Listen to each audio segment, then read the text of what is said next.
Geographers, how are we doing? Unit 2, Day 2. Woo-hoo-hoo! Welcome back. Man, got a ton of people in chat already. Although I've been doing some kind of fun little polls before we start this. And oops, I have myself in here. People put The Last Jedi over Revenge of the Sith and Return of the Jedi. For the best Star Wars movie? No, The Last Jedi is definitely controversial opinion here. Not really that controversial. It's one of the worst Star Wars movies. Definitely at the bottom. But all right. Besides all the Star Wars fun and stuff, we are here to review Unit 2. Now, what we're going to do today, just like yesterday, the first part is going to be focusing on we're going to be focusing on going through that CED, reviewing a lot of the main topics. So what we're going to see first, we're looking at this document here. This is the CD. I just took it and put it in this table. Again, this is part of the free preview of the Ultimate Review Packet. So here's all of our topics for the CED. We can see our enduring understanding, our learning objective, and our essential knowledge. So it's important you spend time going through this. If you see words and you're looking at this, you're like, sex ratio, what's that? Or population pyramid. Those are things that you need to review. You want to make sure you're reviewing this stuff because this is what the AP test is going to test you on. Your textbooks are great. The stuff online is great, but it has to connect back to the CD because this is the course exam description. So you can get this for free on there. This is what we're looking at today. Here is the actual CD. You can also just find the CD in the description of this live stream if you're interested. Also, too, if you haven't gotten it yet, go to the Ultimate Review Packet. You scroll all the way down. You got these unit live reviews. You want to get the notes. My internet is being slow because we're live streaming a bunch of stuff here. But the notes are right here. You can click download, and then this way you can take notes as we're going through everything in here. This will kind of help focus on those main concepts. We got a lot we're going to talk about today. So make sure you have gone to the Ultimate Review Packet. The link, again, is in the description of this video. You can get that. You can follow along and take notes. When you're active in your learning, it is so much simpler to actually understand things. Just like yesterday, what we're going to do, the first part of this is going to be the review of the content. So I'm going to go through all the different things in the CD. It's listed in there. I'm going to talk about it. Then the second half of this will be the Kahoot. And then I'll post to it separately. So once we kind of start doing the notes, I'm going to cut that. And then that'll be a separate video too. So if you wanted to go back and rewatch just the notes and not the Kahoot, you can. So hopefully that helps out there. All right, as people are getting in, though, let me know where are people from. So I'll pin some comments on the screen. Let's get that going.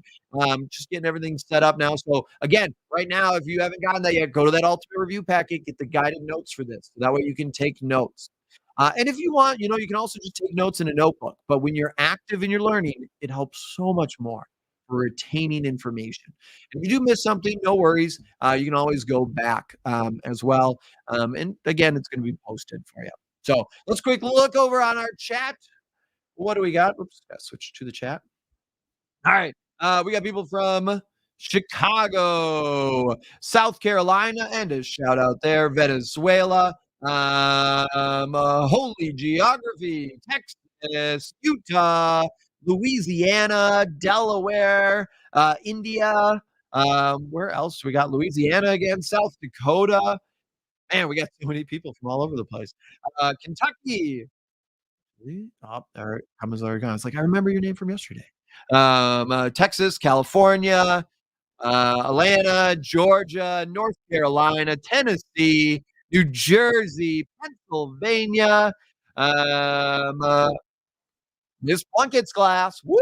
Welcome, represent. Your school in Minnesota, okay. Georgia, Cuba, nice. Chicago. Cool. All right, I think that is Florida, yes. South Korea, Minnesota, Colorado, Texas, Massachusetts, Mr. Williams class.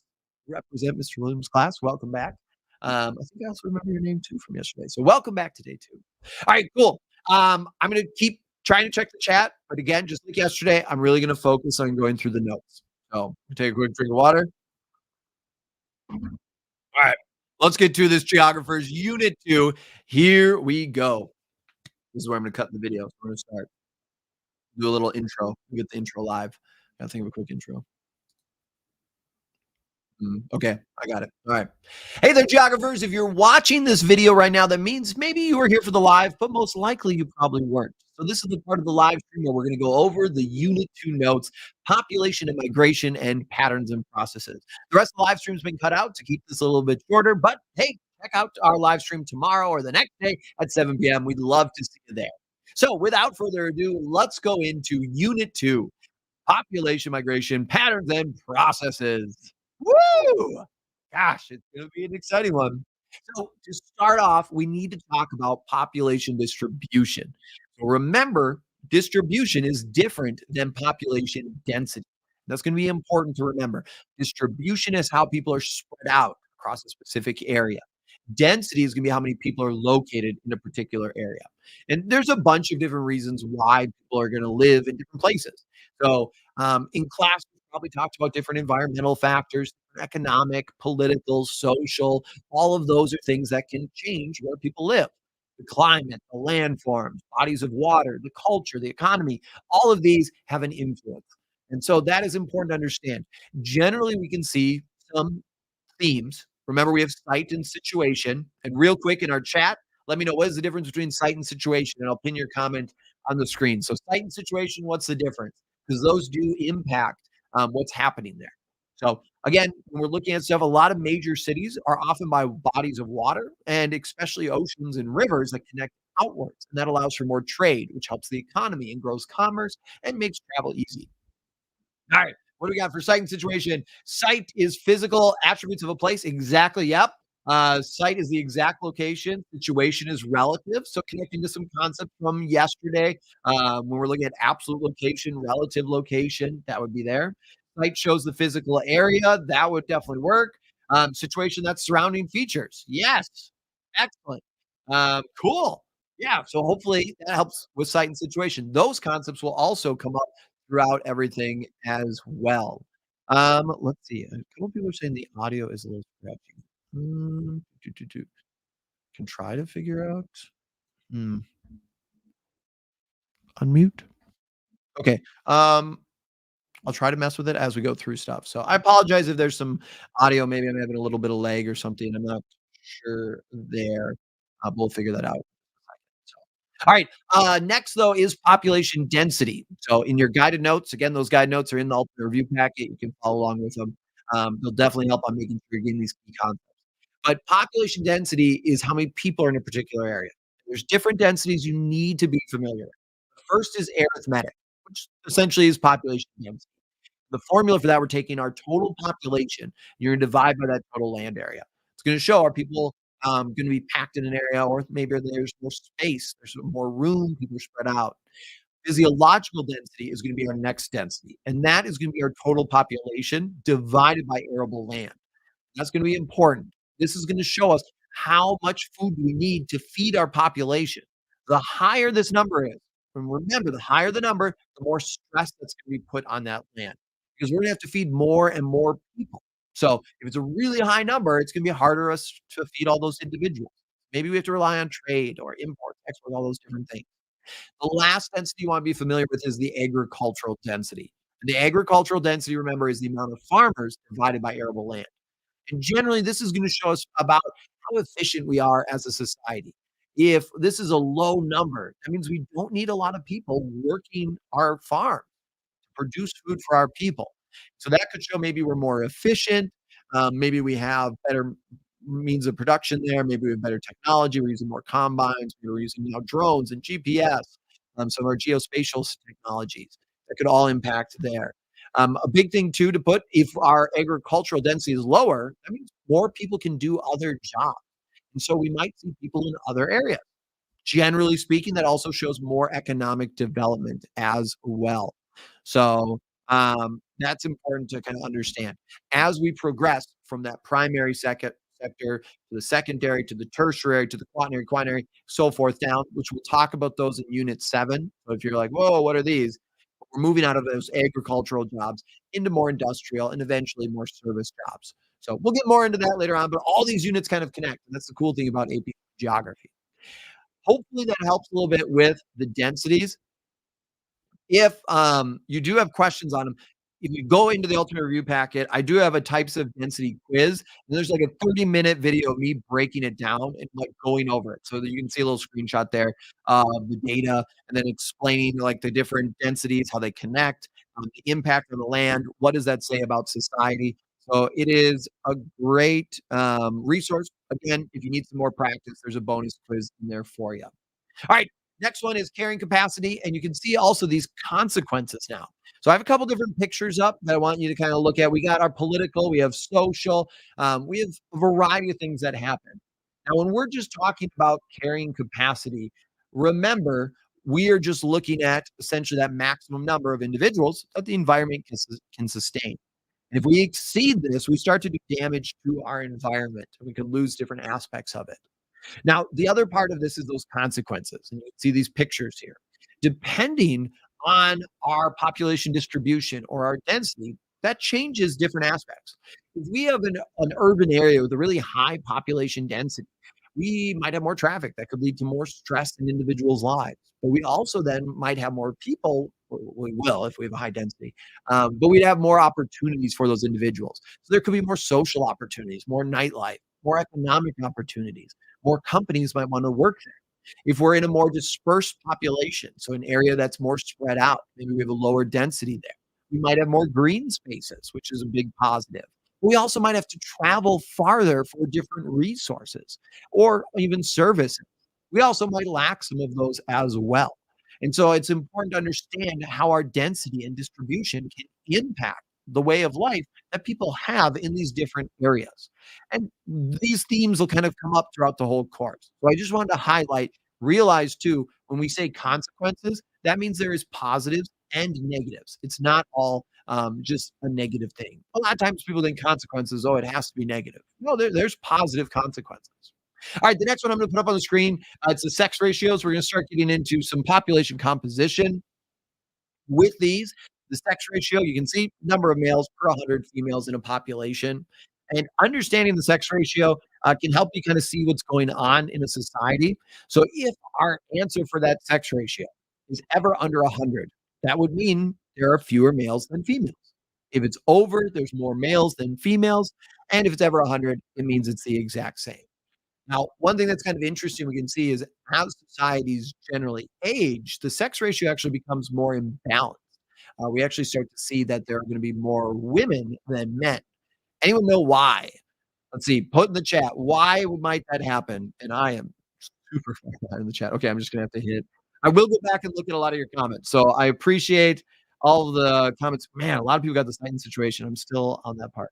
Okay, we're going up. Or men die earlier. That is true. Educational opportunities. That could be. Yeah. So generally, men oftentimes don't live as long. And so that can lead to then our population kind of composition changing and that sex ratio becoming imbalanced, whether it be war or whether it be different life decisions. In general, women live longer than men. So it's skewed over time. All right, the next one I'm going to leave on the screen too is our dependency ratios. So I'll make this a little bit bigger so it's easier to see. This is that ratio of people who are not working or they're not part of that active labor force. They're not actively working. The amount of people we're having to support. And the larger this ratio is, the greater the burden there is on the working population. And we can break this ratio down in a couple different ways, and it actually gives us different insight into a society. So if we're looking at the elderly dependency ratio or the age dependency ratio, that is on the bottom here, right here. This is again looking at those people who are 65 and up. Generally, they're going to be retired. And so they're not working anymore. Oftentimes, they're making less, which might mean they're spending less.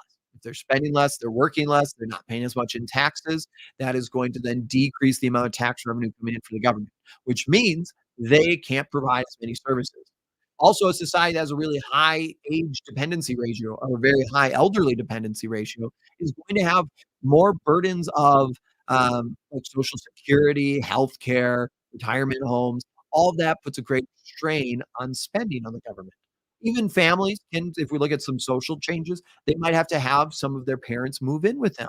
They can't afford some of these different homes or retirement homes, or maybe they also don't have that preference. They would like to stay as a family unit, and that is great. But that does change then some of their livelihood. So that would be some things that could happen with a higher elderly dependency ratio. The child dependency ratio, on the other hand, again, is focusing on the people 0 to 14. These are people who generally are not working because they're too young. If we have a really high child dependency ratio, that's going to be a sign for society. We need more schools. Maybe we need more daycare. Our population is growing. We need to be building more parks and services. So, depending on which one of these is higher or lower, it can give us insight into what might be happening in a society. And again, the total dependency ratio is actually going to take the people who are too young to work, the too old to work, put them together. We divide by the people who are working times by 100. So it's just going to look overall the amount of dependence that we have. Cool. All right, take a second. I just went over a bunch of stuff. What do we got? Aging societies. How do you think that will change the priorities of a society? So our population composition, people are getting old, things are changing. What's going to happen? What could be some problems there? All right, a couple of people saying the audio. Let me quick try one thing. As people are quick, how would this change?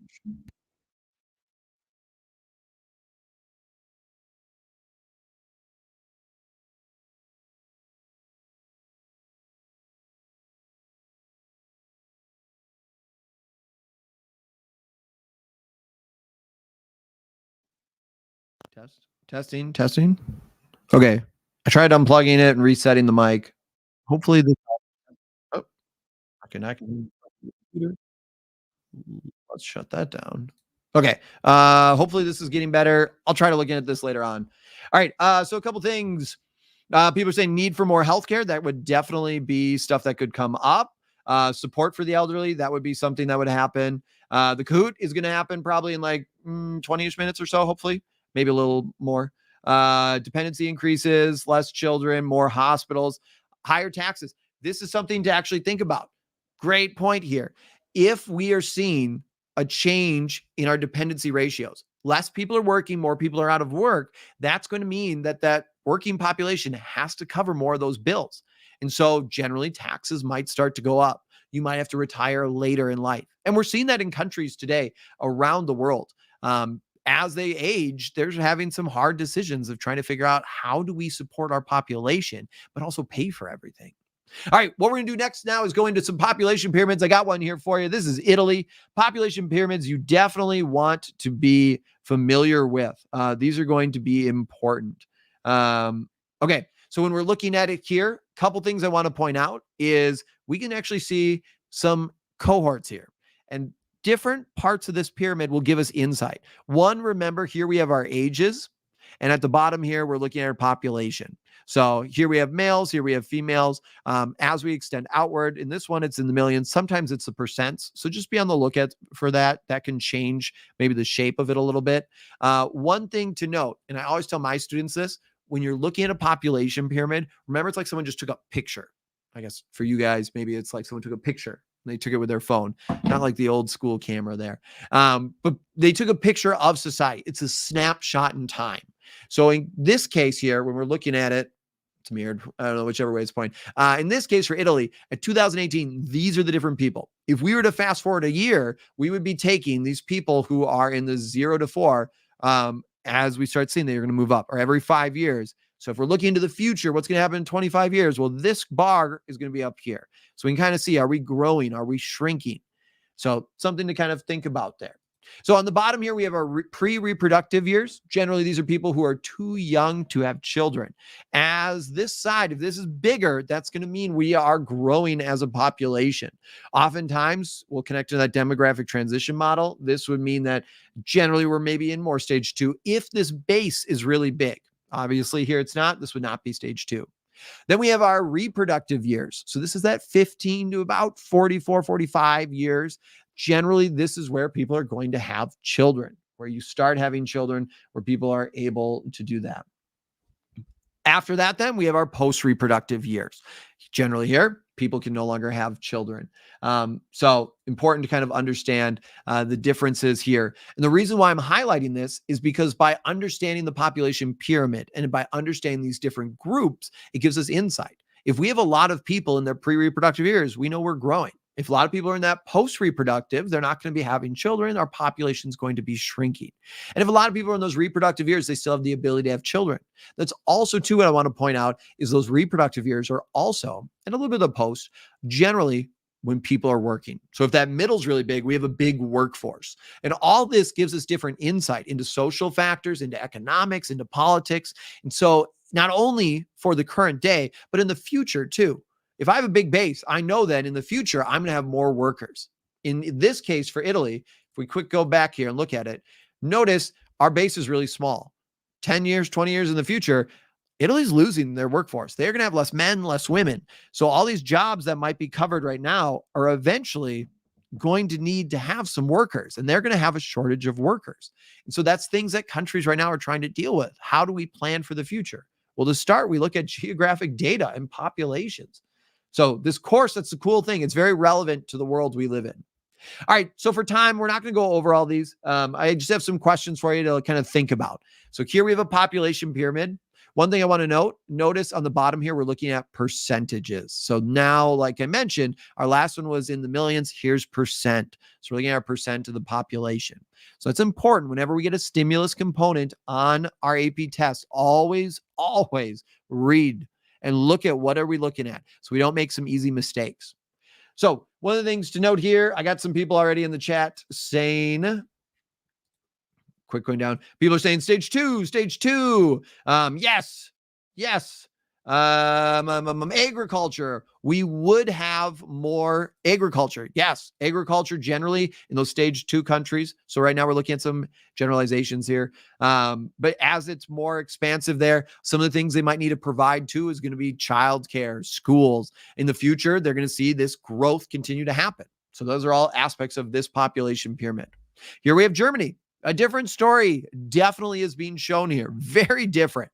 Couple different things we can start to see. Some people are asking about the demographic transition model and the stages. We are going to go into it. So we're going to talk about it. So don't worry there. Stage 1. People are saying stage 1. There's no countries in stage 1. So yeah. All right. So for Germany, jobs that are going to be prevalent, notice that this shows more economic development, connecting into our Unit 7 and some of our other stuff. I know that as more economic development happens, generally we see more tertiary jobs appear, those service sectors, quinary and quaternary. We have CEOs, we have business leaders, we have presidents, congressmen, all these different things. But we have less people in that primary sector, which is going to be agriculture, or the primary sector is things that are using natural resources. Secondary is going to be manufacturing. So those stage 2, stage 3 countries have a lot of that. Here we can see now, though, it's different. Another thing, too, to point out, Germany is probably going to be actually decreasing. Notice the majority of our population is starting to be in these upper parts. They no longer can have children. And so what's going to happen? Well, in the future, they're going to probably continue to decrease. So it's going to be definitely stage 4, stage 5 of that demographic transition model. For services, we're going to need more retirement facilities, more social security stuff, more elderly, I was going to say elderly dependency ratio. But in general, just more services for them. And that also might deter some of our younger generations because they might not want that. That's going to put a bigger burden on those kind of cultures there. All right.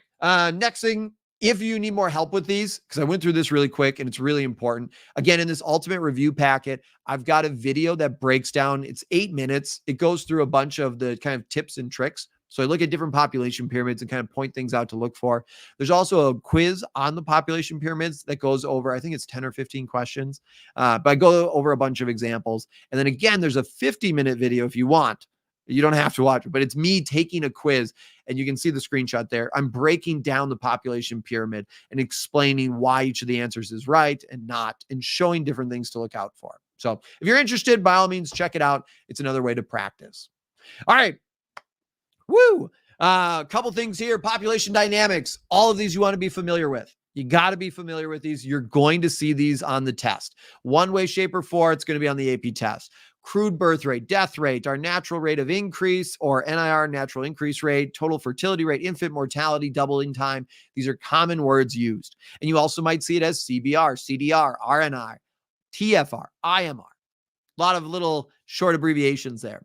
So just remember that crude birth rate is births, the crude death rate is deaths, that rate of natural increase rate, one thing to look out for, remember it's not factoring in migration. That's not part of it. It is just looking at our CBR minus our CDR. And that total fertility rate is the average number of children women will have in their reproductive years. One thing to note, in past FRQs, they have asked students to define or to talk about the total fertility rate. And one of the things that some students messed up on is they just said it was the birth rate. You would not get the point for that. You have to be able to explain it's the average number of children will have in their reproductive years. You're connecting into that. It is different than the birth rate. So I just want to point that out. I don't know, was it last year? I've read through so many FRQs. This is the 2022 one or the 2023, I think.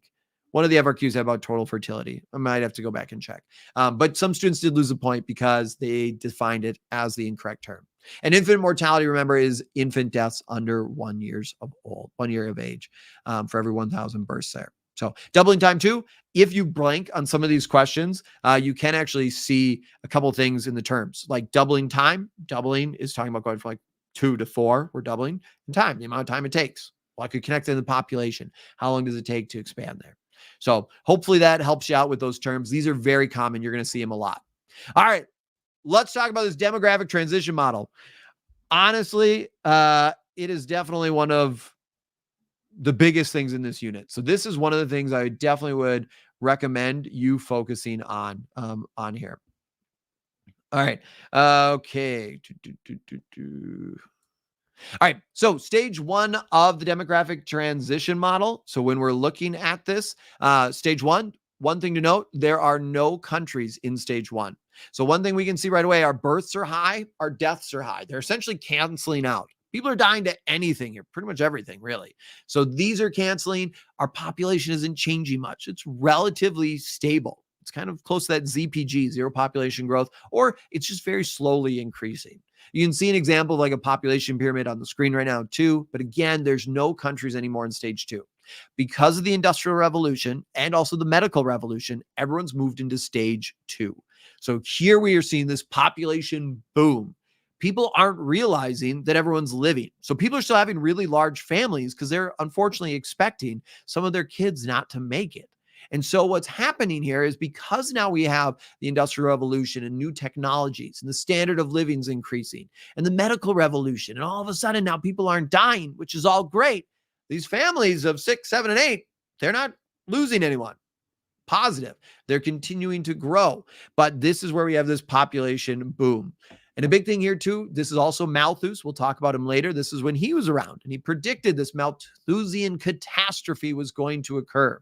Well, someone in the chat, I did see they were asking about a couple things with the stuff of agriculture and development. Stage 1 definitely is going to be more of a kind of nomadic almost, but stage 1 and 2, a lot of primary sector, a lot of focus on agriculture. As we get to stage 3, we start to see that secondary sector take off. Manufacturing starts to happen. Urbanization starts in stage 2 as well and continues into 3. We also too see as we go through these stages, women gain more and more roles in society. And we see culture start to shift. And we'll talk about culture more in unit 3. But those opportunities for women really allow women to have more of a role in society, which also brings down our birth rate. So stage 3 is where we do start to see women are gaining more roles. Urbanization's happened. More manufacturing is occurring. We're starting to see that tertiary, these service jobs take off. And people are also realizing, hey, my kids are living. This is great, but I'm going to stop having as many kids. And also when we're living in a city, there's just less room. When we start moving away from the farm and we don't need as many of our family members to help out on the farm, they start going over. Now we start to see that family size decrease. In case you didn't know, children, they're expensive. And so it's harder to have more and more kids. So we start to see that birth rate finally come down. So here we really have our birth rate is declining, our death rate's declining, that growth rate is moderate. Then we get to stage 4 where finally our births are low, our deaths are low, and we're at kind of ZPG, zero population growth. Here we have a more advanced economy. A lot of jobs are in that tertiary sector. Here people actually might be moving from urban areas to suburban areas. So some counter urbanization, if we connect to unit 6, may be occurring here. Whereas before those stage 2 countries, actually we have a lot of international migration. They're actually going to be moving to stage 4 and stage 5 or even stage 3 countries because they're looking for opportunities in the economy, or they're going to be moving into urban areas. So those are some of the things to kind of think about there when we're looking at migration. Lastly, we have stage 5. And stage 5 here, it's actually going negative. Our births are so low that our deaths are actually a little higher. And so we see our population start to shrink. And so now this would be for a population pyramid. That top of the pyramid is really, really big. So hopefully that helps out. Some people are saying slow down. Some people are asking for more detail. I'm still trying to figure out the whole pacing here. We're going through an entire unit in very little amount of time. And it's already been 30 minutes, so I do want to value your guys' time. So again, if you are following along on the guided notes, you can always pause it. Or if you don't want to pause it in the live, I will post this later on as well. But hopefully that made sense in the demographic transition model. Definitely understand this model. If you can't tell for how fast I was talking and how many things I connected to unit 7, I connected to unit 6, I connected to unit 5, I connected a little bit into unit 4, not as much, unit 2 and unit 3. This model is massive and it connects to so many different concepts. And we kind of see it reappear. A lot of these themes repeat. It's a cool thing of this course. It all connects into our real world. Woo! All right. Other part of this is the epidemiologic transition model. So this is the next kind of model. And this actually complements that demographic transition model. Here we are looking actually, though, at different things of death. So here we're looking at where people are dying. So stage 1, pestilence, famine, death, connects into that stage 1, that demographic transition model. People are dying from practically anything. As we advance and as we continue to see, this is, and some people are asking, I can make this full screen for you, so it's easier to read there. So here we're starting to see just a decrease in these diseases. Again, we're having that medical revolution, the industrial revolution. All of this stuff is continuing to improve our life expectancy, which is helping bring these things down. Now, eventually, stage 3 we get to is degenerative diseases. And degenerative diseases are things, essentially your body as it's getting older, and this is a little bit of a spoiler in case you didn't know. I apologize to wreck anyone's day here, but we all die. So spoiler alert on that. And as you get older, different parts don't work as well anymore. And you start to age, and that would be eventually you have degenerative diseases, heart attacks, cancer, strokes. I think on my notes, I have live disease. I think I meant liver disease. I don't know what a live disease is. That's a typo. Oh, well, it's live. What do you do? All right. Anyways, moving on. This is where these diseases start to happen. Stage 4 is where we're able to actually start to fight these diseases. So we're able to start countering it. Individuals here too, because of how advanced our society is, start to change some of their habits. They might start eating healthier, exercising more. There's a lot more focus on these different lifestyle changes to try and improve your life expectancy. So here we're actually able to delay those degenerative diseases. And these first stages complement that demographic transition model really well. The 5th stage is a little bit different. So there's couple different causes for this. The evolution of diseases, for example, if we see all of a sudden a resistance to antibiotics, like in my class, we talked about superbugs. You don't necessarily need to study them. But what would happen if all of a sudden penicillin is no longer effective? How is that going to happen? If it does, what is that going to do to things? Increased poverty rates, urbanization. Generally, that's because we have high density areas. And if we have high areas of a concentration of poverty, people unfortunately can't afford medication, or you're more likely to only take some of your antibiotics, not all of them. And then what we'll see is that diseases and stuff will evolve and mutate because you're not fully killing everything off. And globalization, which we saw with COVID-19. The world today is connected more than ever before. And that is great. It's a lot of economic development and cultures and diffusion, but it also leads to the spread of diseases. And so we can see some pandemics and things of that happening. All right. Up next is Malthus. Here we go. Malthus, he is again that stage 2 industrial revolution. The big thing to remember with Malthus is that Malthusian catastrophe, which you can see on the screen here. What he thought is our population is going to be, our growth is exponential. And you can see that here. It's going up, up, and up. Essentially, this doubling time, it just continues our population to double. While our food production is arithmetic, it is going to continue on this linear path. And Malthus was concerned that eventually we are going to have this point where our population exceeds our food production. And we're going to have a lot of issues then with society. And so people are going to panic. Now, there's a variety of critics to Malthus. At the time, actually, a lot of people were very pro large family. So at the time, he was kind of not really the most liked guy. And later in Unit 5, when we're talking about agriculture, we know we have the different agricultural revolutions, that green revolution. Eventually, we start to see that we can produce more food. Today, we're producing food without even soil with vertical farming. We have a ton of innovation happening, and that food production is not arithmetic. We also know, too, as societies develop economically, let me know in the chat so we can get some integration here. But when societies oh my gosh, I need to slow down. I'm talking so much, so many things going. As we advance economically, what happens to our population? What's going to happen there? So let me know. What do we got? All right. Going on to our next thing as we're waiting here. So if you're looking for these two terms, we're also going to look at government policy. Yes, population goes down as we advance economically. As we move through that demographic transition model, we start to actually see that growth rate starts to shrink. So that starts to decrease. It starts to stabilize, increases, then slowly decreases. Yeah. Again, if we're connecting back to that stage 5, eventually we're actually going negative. In fact, some countries in the world today, they're worried about not having enough people, while other places, depending on the stage, are worried about too many. All right, I'm going to move on to the next one. These are up. These are just 2 government policies you want to be aware of. Pronatalists, again, you're promoting births. Antinatalists, we're trying to deter it. Variety of examples in the real world for these that you can look at. But generally, again, it depends on their population composition and what's happening there. Another government policy that I want to just quick highlight is immigration quotas. So remember, a quota is this limit it's set by. So generally speaking, depending on the sentiment of individuals, we may see quotas be used. Quota is going to limit immigration. So immigration is a way that you can actually have a positive growth, even if your rate of natural increase rate, CBR minus CDR, is negative. So depending on what's happening there, that can change some things. I see some people saying that. So people have given some very good examples of antinatalists. Yes, there is some. I have seen that one video, the Denmark one. All right. Another thing to highlight here is women's role in society. It is important to understand that as women get more opportunities in society and as they continue to be more involved, we'll see that population growth rate decrease. Increased education rates will decrease that child mortality rate, that infant mortality rate. As more people understand how to take care of kids, the amount of children that die go down. Eventually, that will then actually decrease our population growth rate, because as people are living longer, then they start to have less kids. Also, too, if women are able to go to college and high school, college, get a master's degree, that pushes back that average time of when they're having children.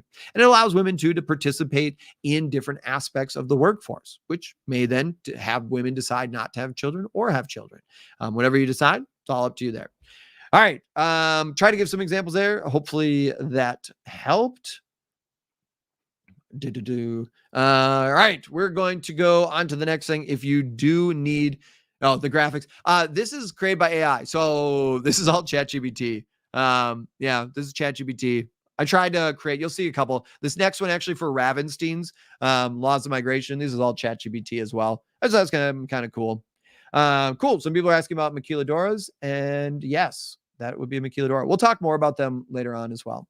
All right. So Ravenstein's laws of migration. These are themes that you want to be aware of. There's different things like most migrants are traveling short distances. Rural areas are more likely to migrate. Families are less likely to migrate across national boundaries or borders. Females are going to migrate more than men, but men travel longer distances. So there's a lot of different things of Ravenstein that you do want to have kind of an understanding of. But generally, instead of focusing on memorizing all of his laws, I would focus more on the concepts because they connect into all of our units. Economics is the number one reason why people migrate. Well, okay, that connects into a variety of different things. People want a better life for themselves. We can see men and women, how that is actually changing. So maybe an FRQ asks you, how has explain the degree in which Ravenstein's laws of migration apply today. You could talk about a moderate degree of how women now, as more opportunities are offered to them, they're able to have more access to capital, money, which is allowing them to migrate on their own and cross some of these boundaries a little bit more easier, where before men mainly were because they were seen as the providers. So some of these things are changing a little bit, but really a lot of these things that Ravenstein noticed, we can see in the world today. So spend a little time with Ravenstein's laws of migration, but focus on those themes. One thing I do want to highlight that he mentions, and we see this come up in other units, is the gravity model. So the gravity model, you don't have to know the formula for anything on it. The gravity model is going to look at the size of an area. So here you can see we have city 1, 2, we also have city 3, and then the distance. The larger the urban area, think of it like a large planet. It's got a big pull that it's going to pull people into. And that distance in between there, if there's a larger distance, generally distance decay, we're not going to interact as much. However, the larger the city, the more likely we are to interact with it because it's got that large pull. Even if it's a smaller city and it's closer, we might not interact with it as much because there's less opportunities and things for us to do there. So spend some time with the gravity model. It does come back on a couple of other things. Woo!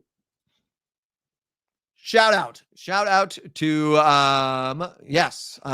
Miss Cook's class, my ninth. I'm sorry, I butchered everything there, but shout out, thank you very much, very, very kind of you. Okay, I'm gonna go off the chat now because I need to get through all this. I want to start the Kahoot. I apologize for it taking so long. Hopefully, again, this is helping you out. All right, pull factors, push and pull are pretty relatively simple, but you want to have an understanding. Pull is always going to be positive things. They're going to motivate people to come to an area or go to an area. Push factors are negative. They're going to push you out. Could again be for a variety of things. Remember, in this class, we have economic, we have political, we have social, we have environmental factors. All of these could be push and pull factors. And depending on who you are, they might be different. I live up in Minnesota. Some people love the winters here. Some people can't stand them. So depending on who you are, it'll differ. Speaking of migration and moving, one thing I want you to remember is the difference between emigration and immigration. Remember, when we're looking at this, emigration, an individual leaves, exit, E for exit, I for in. An individual is entering a country, or a political territory. So when we're looking at this, definitely make sure you understand the difference between these two here. All right, migration, two couple things I'm going to highlight. These are very easily mixed up terms. Intervening obstacles and intervening opportunities. It's either negative or positive. Obstacles are going to be negative and opportunities are going to be positive. And both of these are things that are going to stop migration from occurring. So maybe someone's migrating to an area, maybe they're using step migration. And in that process, they come across like a boundary for a country, there's a wall. That would be an intervening obstacle. It stops them, they can't go on. Intervening opportunity would be they're moving through an area. Maybe they find the love of their life and they're like, oh my goodness, it's a Hallmark movie. I got to stay. They decide to stop migrating and stay there. That'd be a positive, positive thing. So it'd be an intervening opportunity. So again, something to point out. Two more concepts that I want to highlight too is inter-regional migration and intra-regional migration. And both of these are forms of internal migration. So migration happening inside a country. Inter-regional migration is from one region of a country to another, while intra-regional migration occurs between one region. Always, always, always read things carefully on this AP exam. The College Board doesn't want to trick you. However, they are going to know that, hey, students generally mix up like assimilation and acculturation. We'll talk about those tomorrow in Unit 3. Or they mix up inter-regional and intra-regional. So oftentimes, certain words will get kind of paired together. You will probably see inter-regional and intra-regional maybe together, or you'll see examples of them in an answer. So you're going to have to pick. They're trying to see, do you really understand these terms? This is also why you need to underline and highlight as you go through these questions. Because in this case, inter or intra, that's the only difference between the terms. So if you're skim reading, very easy to miss that. And I don't want you to miss these easy points. So make sure we are reading carefully, geographers. You can do this. All right. Up next, we have forced migration, bunch of different types of forced migration, human trafficking, forced child labor, child soldier, slavery. All of these are in the CED. One of the things I want to highlight, though, to make sure you don't mix up on, is a refugee and an asylum seeker. Now, these are examples of forced migration. Remember, a refugee has crossed that international boundary. They have crossed it. So they've gone into a new country there, and they're trying to escape persecution, war, some natural disaster. And an asylum seeker, generally, they are trying to get asylum in another country. So as an individual trying to get asylum, they are trying to be accepted into another country for protection. And refugees are people who are fleeing for their lives. It could be natural disaster, war, or persecution. The other term you might see, and you don't want to get this mixed up, this is the big long definition from the United Nations if you're interested in it. But the other one is an internally displaced person, or IDP. Again, forced migration is happening here. The difference between an IDP and a refugee, the only difference is that an IDP did not cross that international boundary. They are still within the same country. So, for example, if we have someone in Syria, there's the Syrian civil war that's been ongoing. If they have fled their home, but they're still in the borders of Syria, they'd be an IDP.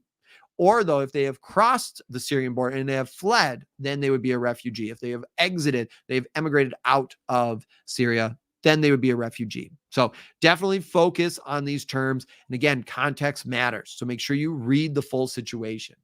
All right. Woo. My gosh, so much talking. Let me know too. It's easier probably if you let me know in the comments of this video later on. Is this helpful? Is it not? Definitely going to make this probably a little shorter in the next one, but we'll see. All right, voluntary migration. You want to have an understanding here. Transnational is one that you might see. This is listed in that CED. So here we have this migrant emigrating from their home country.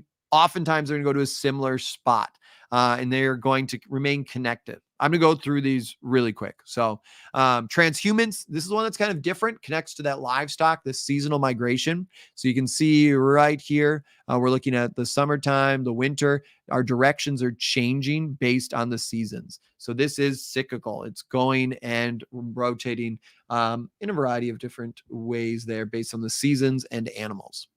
Chain migration, this is going to be part of family reunification. Whole goal here, you have an individual that migrates to a country and then they eventually become a naturalized citizen. Then they would sponsor someone else to come.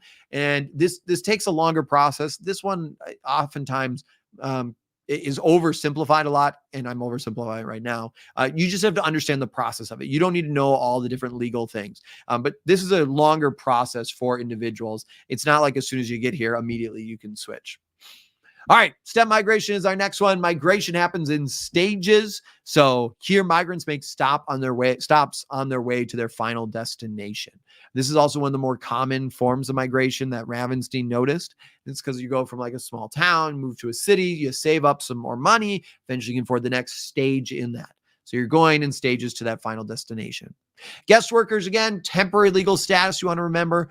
Oftentimes, a lot of countries will use guest workers to help support their labor force. You're here for a certain amount of time, then you would go home. Now, one thing that you might see with guest workers is readmittance. That could come up on the AP exam. Readmittance is when you're making money, and then you send it back home to your family. Next one is rural to urban migration. This comes up a bunch. We're going from rural areas to urban areas here. So again, main reason why is economics. We're moving there because of money and the opportunities. All right. If you need any more practice with the migration, check out the packet. Again, I got a whole video of 5 things to remember, quiz, and then there's a 30-minute video of me taking the quiz and breaking it down and explaining everything. So that'll help you out. Very last thing, and we're done. We're done with all of it. This went a lot longer than I thought. We're about to start the Kahoot. The last thing is effects of migration, whether it be political, economic, social, environmental, technically to carrying capacity. So have an idea of some of those things. For example, are we going to have enough jobs? Are we going to have enough schools, food? Is there going to be a cultural resistance that forms against immigration? Are we going to have some resentment? Are we going to have different communities? How is that going to change the culture, the food, different aspects there? So we're not going to go into all that because we are going to switch. Someone said ads on a live stream are crazy. I didn't realize that there's ads. I've just been talking this whole time. So I'm not sure that's a YouTube thing, I think. If it isn't a YouTube, I don't know how to switch that. But all right, we're going to switch to the Kahoot. Hopefully this was helpful. Oops, sorry. Again, if you do need help with anything, feel free to let me know. Let's switch this up. Now I will be able to interact with the chat a lot more because I'll actually be able to look at things. So getting the Kahoot up right now. Go. Right. Sorry for the delay here. Woo. Quick reorganizing all of the fun. Random nickname generation. All right. Our Kahoot is up and ready.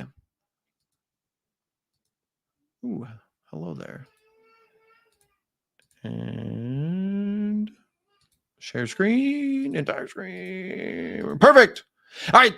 There we go. Sign in. There's the Kahoot code. I'm going to take a drink of water as people are joining in.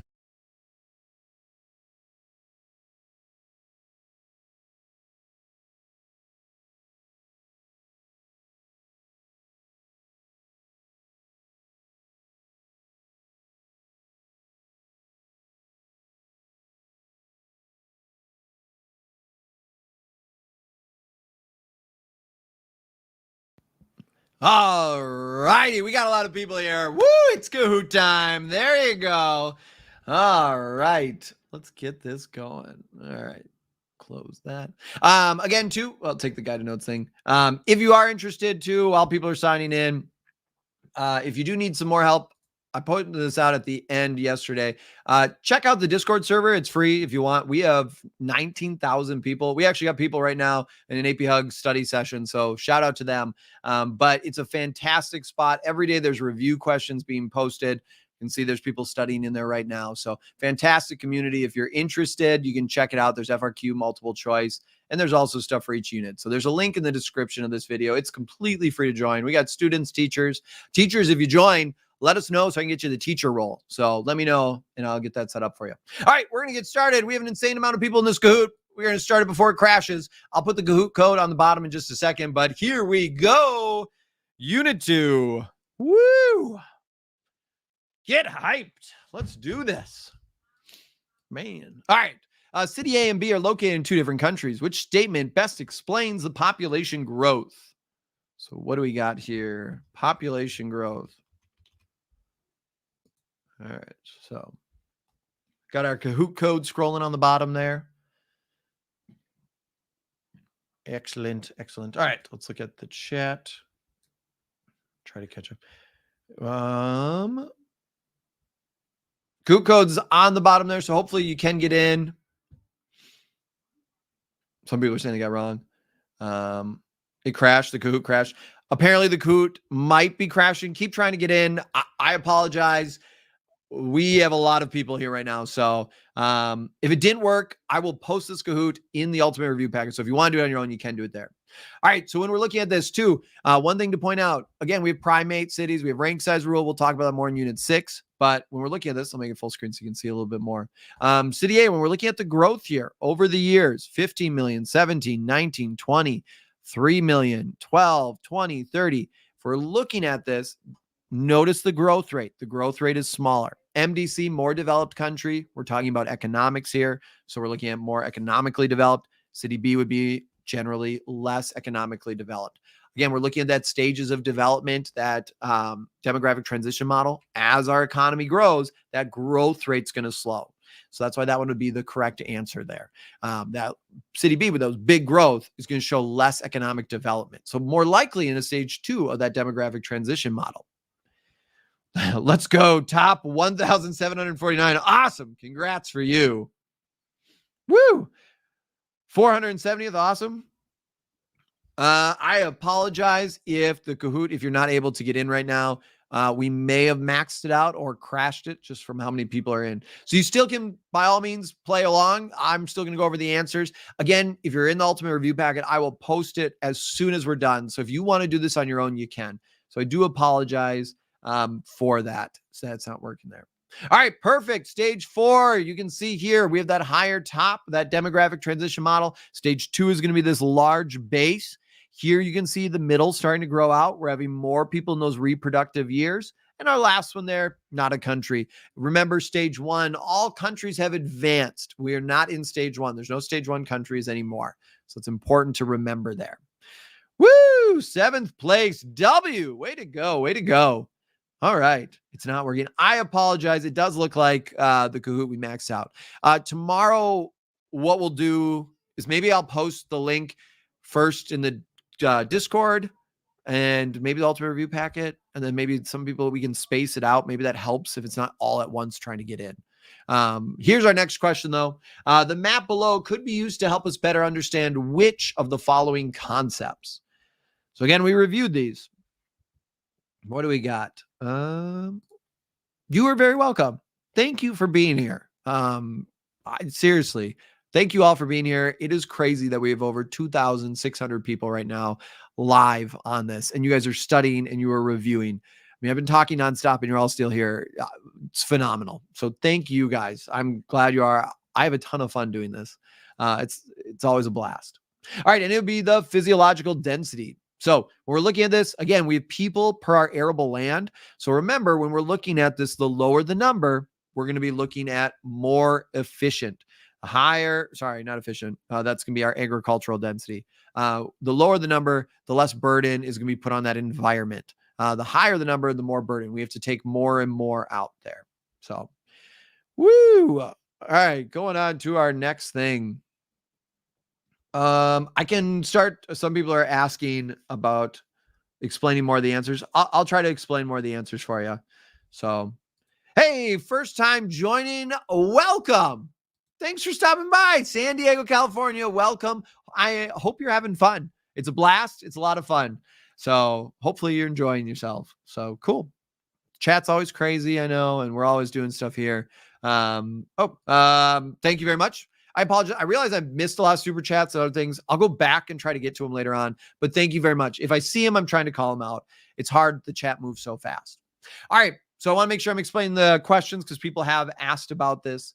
Which stage of the demographic transition model will you start to see the most international migration happen? So that's going to be more stage 2. And now the reason why it's stage 2 is, remember, we have this high birth rate, our death rate's starting to decline. So population boom is happening here. A lot of people are moving to cities. They're looking for growth. They're looking for opportunities. Economics, number one reason why we're migrating. And because some people start to have some more access to money, they also are going to start moving to more developed countries. That's why we start to see countries like the United States will get a lot of immigrants here, because we are a stage 4 country. We have a lot of opportunities socially, politically, culturally, and there's just a lot of opportunities for people. And so they're gravitating towards there. Eventually, as you start to have more opportunities in your own country, as they become more developed, then we start to see more people are going to stay in that country. And then eventually actually a counter urbanization where they're going to move from the cities, the urban core, and move into more suburbs there. So migration kind of changes again with that economic development. Zelensky's model of migration actually connects into this when it's looking at international migration and domestic and urbanization. I don't think you really need to know exactly Zelensky, but his themes and stuff he talks about appear a lot in the course. All right. Which of the following is not an example of inter-regional migration? We talked about this. Remember, this is one of the ones, intra. I told you, oftentimes they're going to pair them together because we know that these are commonly mixed up.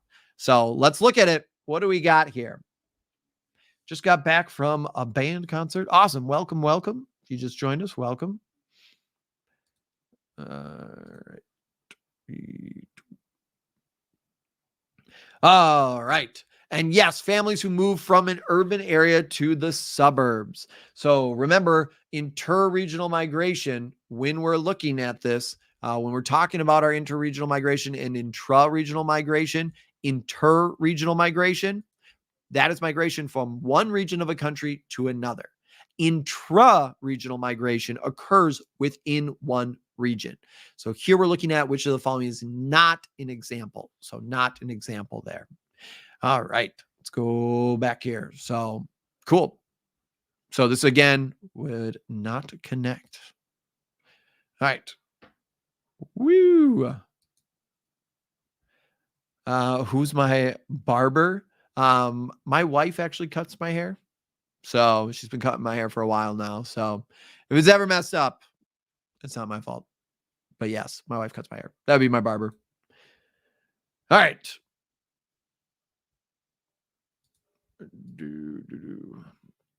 Which of the following national policies would be indicative of pro-natalist programs within a country? So remember, we have pro-natalists and anti-natalists. You want to make sure you know the difference between them. I showed it on the screen. It's important to understand. A bunch of people were surprised that my wife cuts my hair. I just looked at some of the chats there. Although it goes so fast. As soon as I see some of them, they're like gone.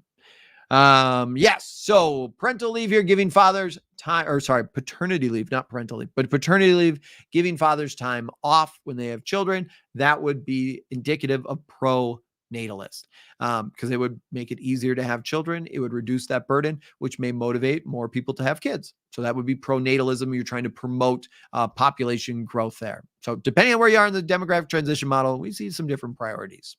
All right, next question coming up. Here we go. What is the number one reason why people migrate? What do we got?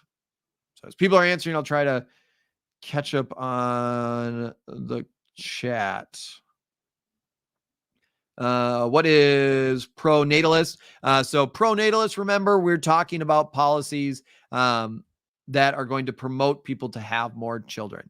Anti-natalist is going to try to discourage, it's going to go against. Shout out to Connor from Miss Lewis's class. Shout out to you, sir. Going up. Cool. Sweet. All right. Majority of people got this, so we're going to go on to the next one. I've talked about a lot. Economics is the number one reason why people migrate.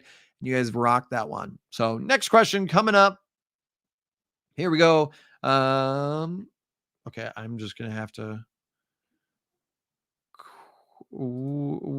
go. All right. I just had a quick hit all the way up to the start.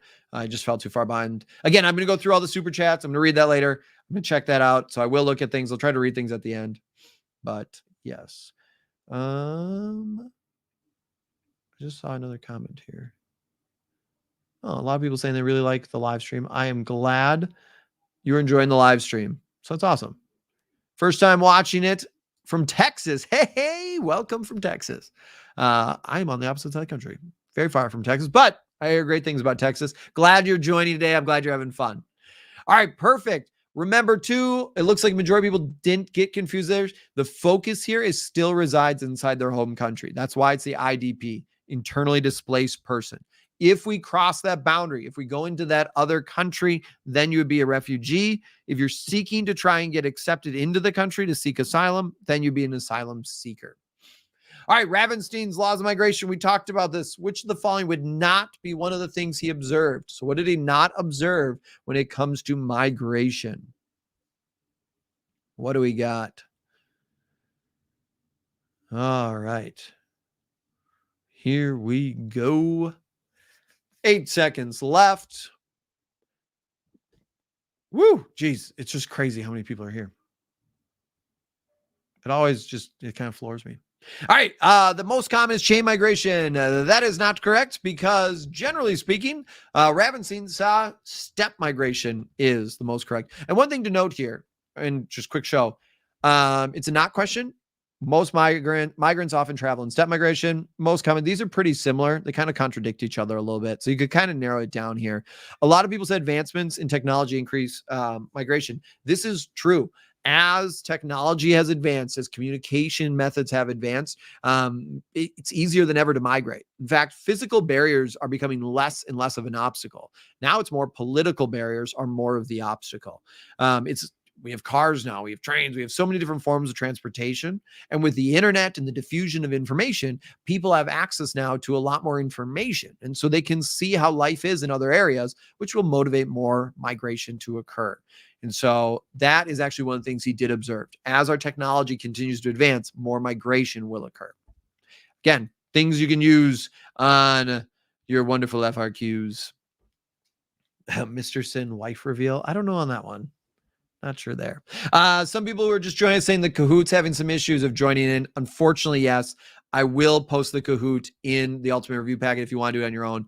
But I think we crashed it from how many people have tried to get in. So we do have 25 questions on this left. Well, no, it's not left. Sorry, we're on question 10. Some people are saying it's working again. It may be working, maybe not.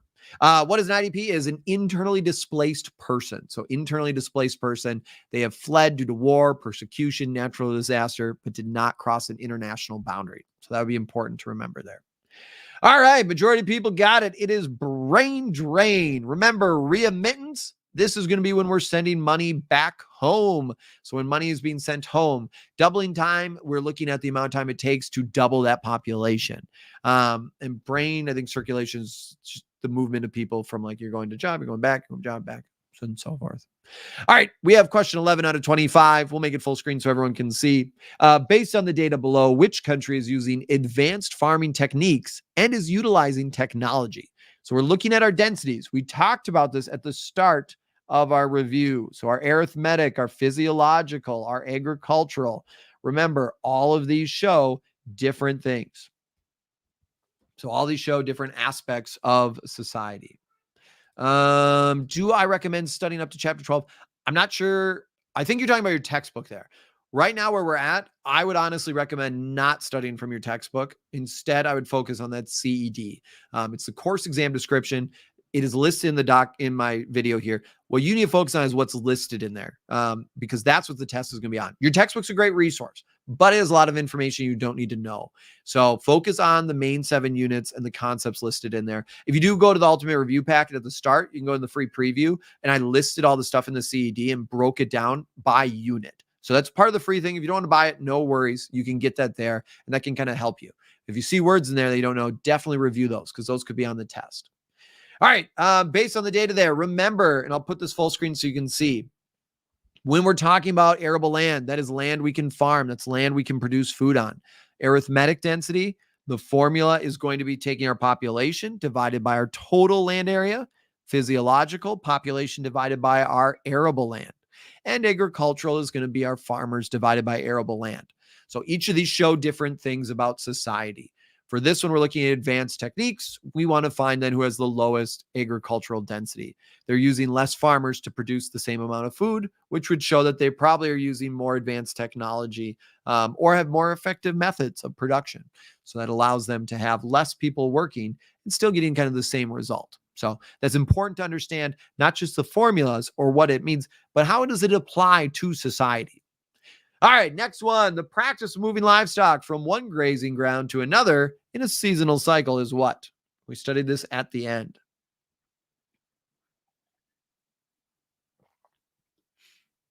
Hey, how's it going? Welcome to the library. If you are looking for eventually, if you're in AP Bio, you got to check out the AP Bio Absolute Recap and that Ultimate Review Packet. Fantastic source for everything that you need for AP Biology. So thank you very much for joining. Hopefully you're having some fun. But yeah, great resource for AP Bio if you're ever interested. So thanks for checking it out. Cool. Yeah, AP Bio, top resource there. Can't recommend enough. Shoot, I had another one though. Oh, what's range drain? This is going to be when we have people who are skilled, talent, maybe they're college graduates. Essentially, they all start leaving an area. So we see some of our skilled workforce starts to actually decrease.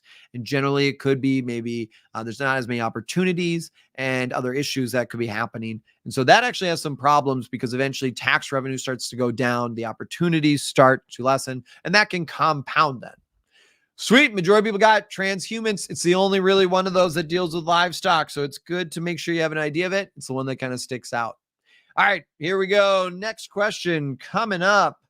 Good question here. So will we need to know the formulas for doubling rate and NIR? You're not going to have to focus on the math here.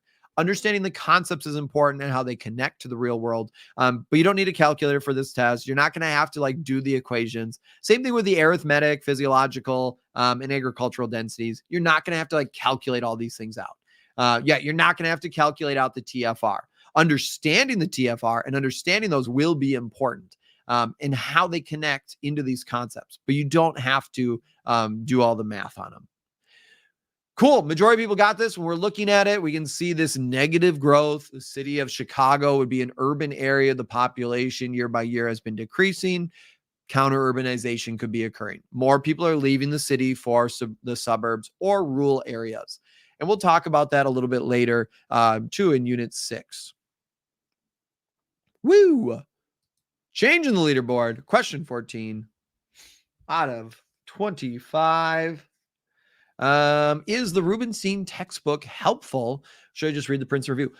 Both can work. Again, the CED is the big document. Anything you are studying right now, make sure it aligns to that. So a lot of the test books do, the College Board Classroom. If you can do those practice tests, phenomenal resource. Excellent resource. My topic review videos, I use the CED to write my scripts. all the YouTube videos, the summary videos, the ultimate review packet, that test course that I just launched a little bit ago that has like 700 multiple choice questions and 143 FRQs. It's in the description if you're interested. All that's aligned. Find something that works for you. If it's my resources, great. If it's a different one, great.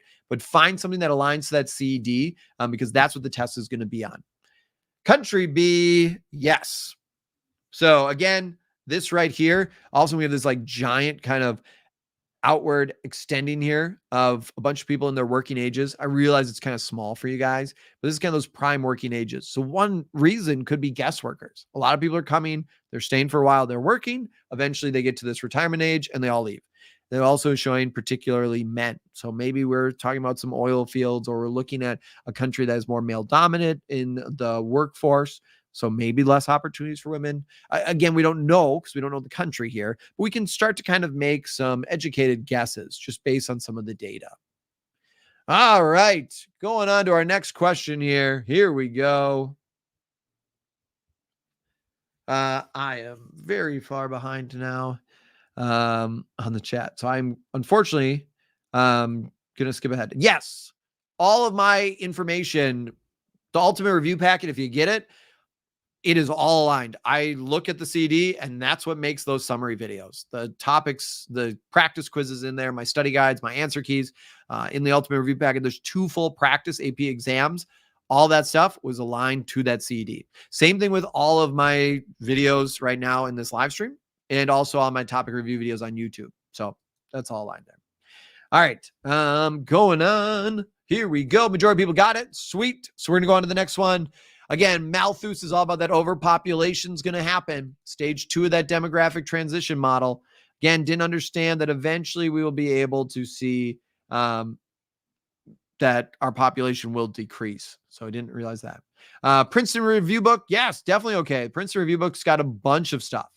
Ton of things. I am sorry. I did not see your questions in time. I apologize. It's a hard thing of all these things. Now a couple other people are asking about it. Hopefully I answered that. I'm seeing other people asking about some of the stuff there. Cool. Exponential growth. Again, we are looking at this exponential, sometimes referenced as a J curve. Arithmetic would be, again, if it's more just like kind of linear going. So we're not necessarily seeing a big uptick. It's just a constant rate there. A logistic growth would be like you're going up and then eventually we level off. And so that would kind of show like over time as economic development happens, again, that birth rate declines. Our death rate continues to decline. And eventually we get to our rate of natural increase as 0 or stable. All right. Question 17 of 25. How should you use the CED to study? I would look you know what? Just wait to the end of this. We'll go through it and I'll show you some things you can do with it and kind of help out. I'll show it on the screen again. All right. I'm just going all the way down to the new comments. Do you need to memorize all of the language branches? I wouldn't focus that much on there. There's a lot of other things that you should focus first on that'll help you out a lot more. Yeah, someone misclicked. I apologize. All right. Cool. We got our demographic transition here and time is up. So majority of people got this, which is why I would not explain from stage 3 to 4. Remember, when we're looking at this, stage 2 is going to be that industrial revolution. Or for some places, also the medical revolution, depending on what part of the world we're looking at. But that's going to kind of be that transition from stage 1 to 2. Stage 3 to 4 is where we're going to start actually getting more people that are going to be actually getting rights for women. We're going to see more tertiary sector jobs open up, more urbanization. That's going to start to shift different aspects of society there for those later stages. All right. Here we go. All right. What stage of the epidemiologic transition model is society in when they can delay degenerative diseases? Some people asking about the Barron's textbook. Yeah, for sure. Barron's textbook's good. Some people saying it's laggy. Yes, I apologize if it's laggy. Might be because of how many people we got in here and everything that's happening on.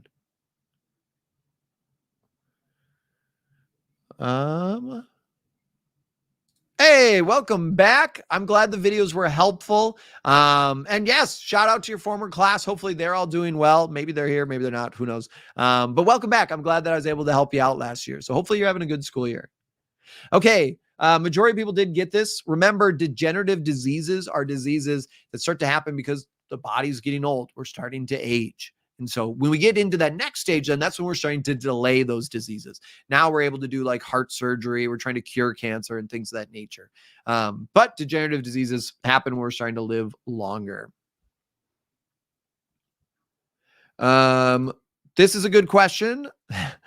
Very excited for me to answer the question there. With this question, there isn't a perfect answer because it depends on the task verb. I'm actually working right now on filming a video updated on the FRQ task verbs that'll go over kind of how much information to put for each one. You know what? Maybe we'll do a live stream too as we get closer to the exam that goes over the task verbs and what to write and not to write.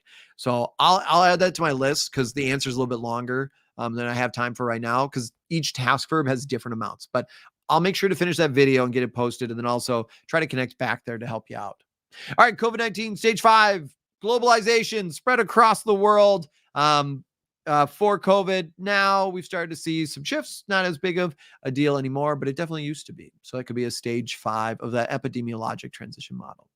All right, almost done. Question 20 out of 25. Here we go. What do we got? I do have kids. I'm biased. Honestly, if people in the chat have the ultimate review packet, feel free. Is it worth it? Is it not? Is it helping out? I think yes, there's definitely still plenty of time because actually one nice thing with it is since you have the summary videos for each unit, so this live stream's long because we're going back and forth. Those summary videos are very concise and to the point. They also come with a study guide too. So for each of the units, all 7 units, there's a video that summarizes everything in that CED. And it goes over all the different concepts. And then that study guide, you can take notes while watching it. There's that answer key so you can check your answers. Then there's practice quizzes for each unit and the answers for it and the explanations that explain why they're the answers.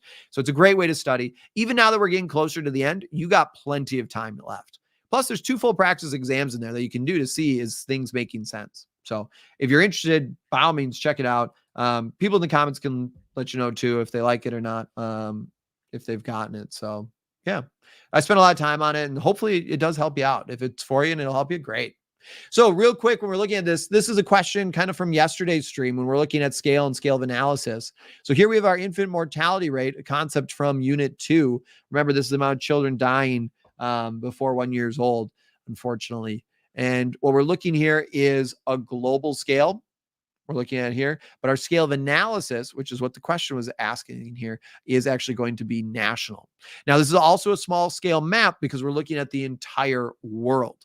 Remember, small scale maps show very little detail, a lot of generalizations, but they show a lot of the Earth's surface, where a large scale map shows more details, but less of the Earth's surface. And when we're talking about scale of analysis, the focus here is on how data is organized, how it's collected, how it's being presented. So if we go back here quick, we can see it's actually being organized by the countries. So hopefully that kind of helps out to show that. The scale of analysis was the first part. So yes, the scale is global. I maybe should have worded this different. The scale is global. The scale of analysis is national because this data is connecting to the specific areas, the specific states. So this might have been a wording problem on mine. Again, scale of analysis was supposed to be first, followed by scale. So I apologize if that threw you off. But hopefully the important thing is you understand the concepts. Woo! Focus bat in the lead. All right, question 21 out of 25. Here we go. Okay. What we got? People saying, yes, you already paid $100 for the AP exam. Might as well try to get the 5. So I think you're talking about the ultimate review packet, maybe there. Cool. 80% worth. All right. I'll take 80% worth. Sure. For sure. How much is the packet? $24.99 and has 14 hours of videos and I don't know, like 100, 200, 300 or something, multiple choice questions. Study. There's a lot in there. Yeah. You can see it. It's in the description too. There's also a free preview. So if you want, get the free preview. Try the first couple of units out. See if you like it. If you don't like it, no worries. It's free. Try it out. Use it. No big deal. All right. Cool. When we're looking at it, majority of people got this stage 2. So country A is in stage 2. If we look at that, a 10% NIR natural increase rate, that's pretty high. That's showing a lot of growth. That's going to definitely show more early on in that demographic transition model compared to the later growth there. In a negative NIR definitely is going to be more of stage 5 decreasing. All right. Up next, 22 out of 25. Here we go. Can there be a global scale of analysis? Yes, there can be a global scale of analysis. Essentially, just the data wouldn't connect to anything. What other things? It's so hard. I'm sorry. I know I'm missing so many things. It's always amazing seeing all the people here. But there's also so many people. One question, that test prep pack does not review any content. There's like 700 multiple choice questions. There's 21 FRQs with all the different parts. It's like 143 or 7 something parts to it. All it is practice tests for each of the units. So if you, depending on what you need, it's up to you. If you want like an insane amount of practice stuff, test prep could help you out. If you want practice stuff for each unit, but you also want all the review stuff, ultimate review packet, definitely the way to go. Cool. High dependency ratio. Yes, definitely. Those are in more stage 5 countries. So they have that higher dependency ratio. Most of their population now is at the top part of that population pyramid, high elderly dependency ratio. All right, here we go. Below, the image shows the impact of Native American boarding schools in the United States. This would be an example of what? What would this be an example of?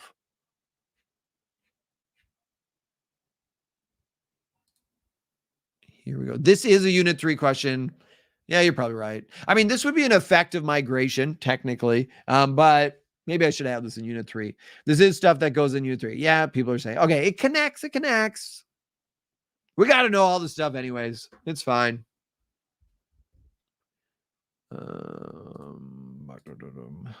Let's see. Alrighty. It is assimilation. Yes. So we had some forced assimilation that was occurring. Indigenous people, unfortunately, were being forced into these schools, and the goal was to Americanize them, in quotes. We'll talk more about assimilation tomorrow. But forced assimilation, essentially, the cultural group is giving up their culture to the dominant culture in the area. So we'll go more in depth in that tomorrow. This could be an impact or an effect of migration, of immigration as cultures are colliding. Assimilation could happen, acculturation, syncretism. We'll talk more about those tomorrow there. LDC would be a less developed country, and it's focused on economics. So not talking about the people, we're looking at economically less developed.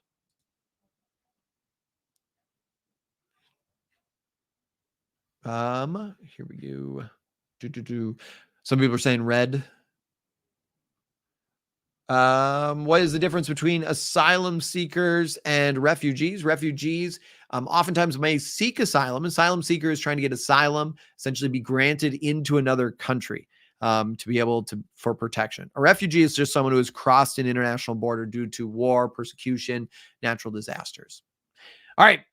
Cool. Majority of people got intervening obstacles. Remember, the other one is going to be intervening opportunities. The obstacles are the negative ones. Opportunities are the positive. And these are things that are going to stop migration from occurring. So a migrant has been migrating, but they're not going to make it to that final destination.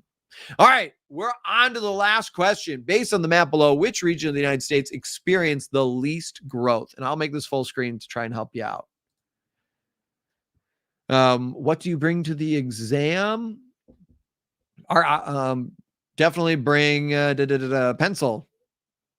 Yeah, bring a pencil, bring a pen, bring your brain, get ready to rock. All of that stuff, all the fun. IDPs and refugees are different. IDPs do not cross an international boundary. So for the people, what pencil? A number 2 pencil. Number 2.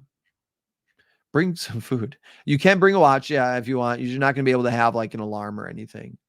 So, all right. Cool. Here we go. Majority of people got it. If we're looking at this, this is, let me know in the chat and I'll pin a comment here. And I'll pin it for you. What type of map is this? There's two answers really you could have here. We talked about this from our review yesterday. What do we got? One thing to note here, again, whenever you get a stimulus, read that title. Always read the title, the legend. You want to make sure you're understanding what you're looking at. On the test, it's going to be really easy to get overwhelmed, especially after you've gone through the multiple choice and you're on the FRQs. You know you're going to have one FRQ without any stimulus. You're going to have one FRQ with one stimuli, and you're going to have one FRQ with two stimulus components. So you're going to see it. Make sure you spend time looking at it. Break it down. When we're looking at this, notice the legend, the different shades here. That connects into different aspects of our map. It shows our places increasing or decreasing. The time is important. The date there kind of gives us information. We're also talking about here some different regions. So here we have Midwest, Northeast, Southwest, Southeast. Going back to Unit 1, anyone remember what type of regions am I describing here if we connect back? All right, let's see if anyone got the map.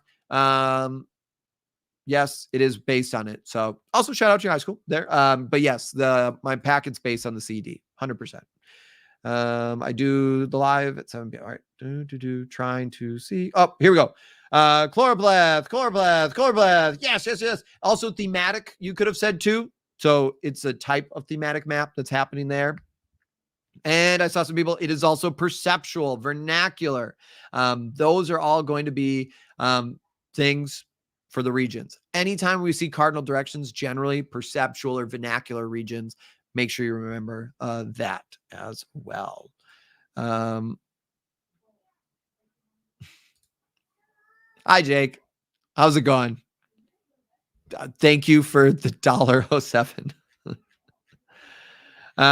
Okay. I had some people asking about the scale of analysis. So remember here, and I'll put it back up. Scale for this is going to be national because we're looking at the country here. We're looking at the United States. Scale of analysis we can see is actually local. This is county. So we can see the different counties here. So scale of analysis, again, is how data is organized, how it's being presented. And then again, our scale is the amount of the Earth's surface that we are looking at there. So that is important to understand. Cool. Let's go on to our next one.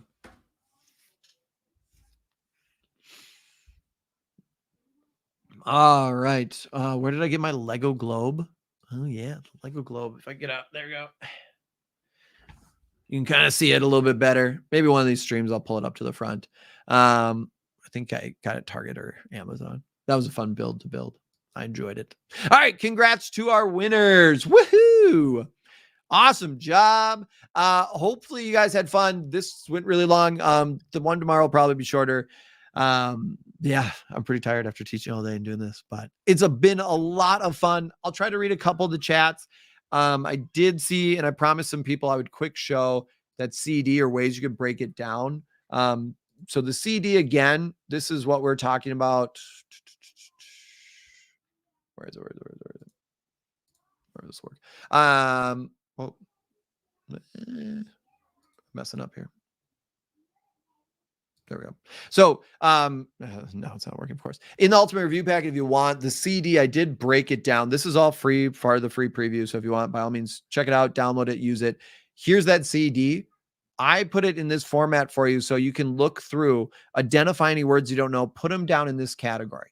Put any questions that you have when just generally reading. Then when you go to study, then make sure you can answer the questions and notes you have here. If there's any terms you don't know, make sure that you can answer those. And actually, to help you out, tomorrow, what I'll try to do to try to help people out, I'll go through and try to take all the vocab out of the CD. I'll put in like a table or something so you can see for each unit all the vocab that's listed in there. So I'll add that. I don't know if I'll be able to get all the definitions, but I'll try to go through so you can see all that. I'll throw that in the free preview in that start of that CD to try and help people out, because I have seen a lot of people ask questions about some of the stuff there. So cool. So this is all, by all means, the CD here. I would use this. You can see the different things. Notice my videos are linked. It's because they connect to it. If you want the full CD, you can click the link in the description for this. You don't have to go to the packet, but if you want, here it is. I mean, this is the full document. This is everything that course is based on. And again, what we're looking at here is these different topics Here's our learning objectives. Here's the essential knowledge. These are the concepts you need to know. So when we get to unit 4, you got to know what nation states are: stateless nations, multinational, multi-state nations, autonomous, semi-autonomous. And we'll be going over these when we get into unit 4. So, yes. All right. There you go. Cool. I'll look at the chat for a little bit, but we are going to have to end pretty soon. Some people saying grow. All the stuff I just showed is free. Yeah, by all means, that's all free. Definitely free. I'll try to check some of the super chats right now. Grow the beard. I do have a beard. If you go on TikTok and you find me on TikTok, there's a couple older TikToks with me with a beard. Maybe I should grow a beard back. Yeah. Find me on TikTok, or if you find a good way to study, make a TikTok, tag me in it. Maybe I'll respond to it or duet it. So feel free there. All right. Going through some of the stuff over some of the super chats. I'll look at those. If you're going to head out, have a great night. Enjoy. Go study. Go live your life. Thank you all so much for joining. I appreciate it so much. So I'll read some of these. First one here is, can we go over the epidemiologic transition model again? Really the focus, what we're looking at here is over time. What's happening is we're looking at death and disease. We start off where everything's killing us, and that's stage 1. Eventually, we have the introduction of medicine. People are starting to live longer. More urbanization starts to happen. But then again, unfortunately, what also occurs, well, is this urbanization, we have new diseases that come around, like cholera started to happen. If you learned in your class about Jon Snow, I didn't talk about him earlier, but started identifying that water had been tainted, which is causing people to get sick. Eventually you get to degenerative diseases because life expectancies increased more. Then we start to delay that with more advanced medicine. People are starting to be more health conscious now. They're understanding different things about calories and what we're eating. And then that's stage 5. It's essentially this reemergence of some of these original diseases that used to not be impacting us. Demographic transition model, someone was asking about. Focus there is on those economic stages. If you want, go back to the first part of this live stream. There's a whole section where I talk about that in depth. It just takes a long time, so I can't go over all of it right now. Shout out to Miss Lambert from Clear Horizons. Shout out. Thank you for joining us. Awesome. Shout out to you guys. Shout out to Mr. Smith class from Shelby Junior High. Shout out to all of you guys. Thank you for everything. Shout out to Mr. Carter. Shout out Mr. Carter. Thank you. You are awesome. Please shout out Connor from Lewis's class. Shout out to Lewis. Shout out to Connor from Lewis's class. Shout out to Miss Evans. We love your videos. Thank you. Thank you very much. And shout out to Miss Evans. Hopefully, you guys are also telling your teachers how appreciative you are of them, because they're phenomenal and doing a lot of work. George says, thanks. This is very helpful. You are very welcome. I'm glad this is helpful. Siddhatra says, thank you for doing what you do. Thank you for coming. And thank you for the support and just being here. I appreciate that. Frog says, you are the best. Hopefully I pass. You will pass, Frog. You've got this. You're going to rock this test. Confidence. You can do this. You've got this. Shout out to Mr. Smith again, from Code Red. So, shout out Mr. Smith. Shout out there. Let's see what else. I think I got to these. Yes. The Diamond Duo. I love you, Mr. Sinn. No, I love you guys. Thank you so much. You are all amazing. Cool. I think I got most of those. Thanks for everything. Shout out to Mr. Baluka. I'm sorry. I think I mispronounced your name. My pronunciation is not always the best, as I am told quite often in my comment sections. But shout out there from little bro Jerry. So shout out as well. Mr. Yeah, I'm sorry. I don't want to butcher the name anymore. So thank you guys all so much. I gotta go to bed. I'm getting tired here. So we are going to go into other things. Though I saw some people are asking more about like unit 7 and 6. So some people ask about gentrification. Some people asking about commodity chains. We're going to talk about all those. I promise. I'm going to try to save all the questions about other units though for those streams, just to try and keep these condensed. Again, for the FRQs, we are going to go, we'll do something with FRQs later on. So I'll maybe do an FRQ live review where we talk about it. Right now I'm working on an FRQ video that hopefully is going to be posted in the next 2 or 3 days. I'm trying to balance teaching and then this and then the last filming of videos. So I'll try to get that out and it'll do a full breakdown on FRQs. So that is coming. So that will help you out. Cool. Yeah, we'll talk about all the stuff there. We'll talk about that. All right. Thank you again. We are going to end. Have a great night, everyone. Get some sleep. As always, I'm Mr. Sinn. Thank you all so much for watching. And until next time, geographers, I'll see you online. Mr. Sinn is out. Woo.